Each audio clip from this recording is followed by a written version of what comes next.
Ken Wise from International Violin here. I wanted to take a second and go over the tools needed to fit a fingerboard. It's pretty extensive, actually, to fit a fingerboard properly. First, you start with a blank. The blank is oversized. It's too thick. Doesn't have the proper scoop. So you're going to need to fit that to the instrument. So in no particular order, I'm going to tell you about some of the tools. First, you have sanding blocks sitting here. The ones on top, the T1931 and the T1941, they range between $20 and $27. And then you have the Triton made one. The Triton made ones, they have a really nice radius done for the viola, the violin, the cello, and the bass. And the product number for the violin is T19515, and they're about 21 bucks. To go with that would be the diamond sanding sheets. We have the 100 grit and the 400 grit, the T1935 and the T1936. They're about 32 bucks a piece.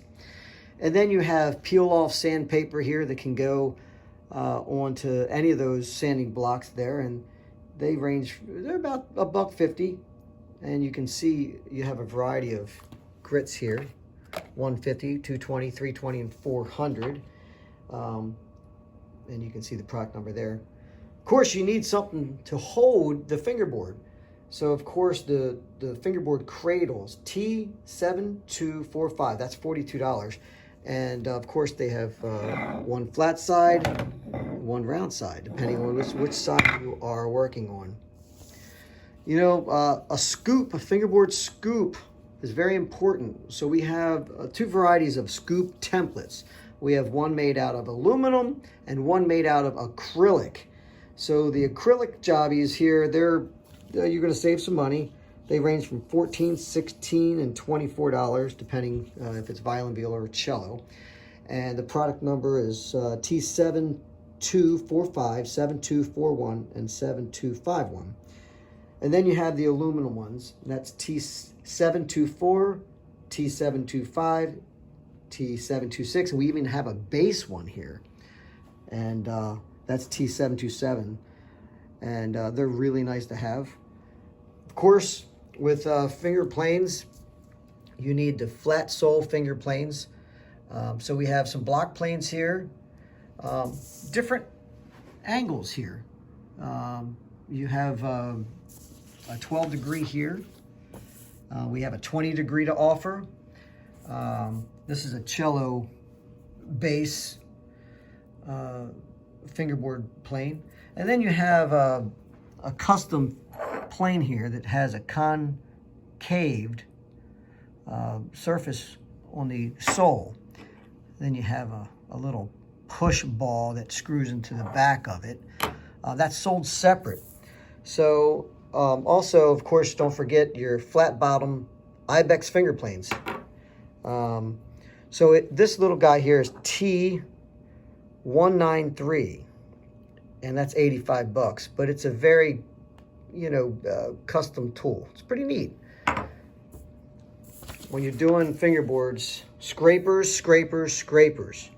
And so you see you have a 7-piece set here. Wonderful, wonderful set of scrapers. It's T23. It's $42. Worth its weight in gold. You can go on the cheap and get a 3-piece thick scraper set. That's T233. And they're about $18. We have they call the ultimate scraper. So this is the small one, and this is the large one. These are hollow ground thick scrapers. They're absolutely fabulous. So the small one is T236, and the large one is T237. So it's 23 bucks or $29.85, depending on the size. Then you can buy little tiny scrapers. This is called the bow tie scraper. And that's a pretty neat scraper. That's T224. And that's actually a must-have. I really like that scraper. It's only $8.75. And then we have the square, and then we have the round one. And they're about $8, $9 a piece. Of course, you can't forget your fingerboards. We have plenty of fingerboards to choose from. For violin, viola, cello, and bass, we have Indian and African ebony. And then, of course, you can't forget your steel wool or your micro mesh. But that's basically what you would need to fit a fingerboard. Of course, you'll need those clamps too.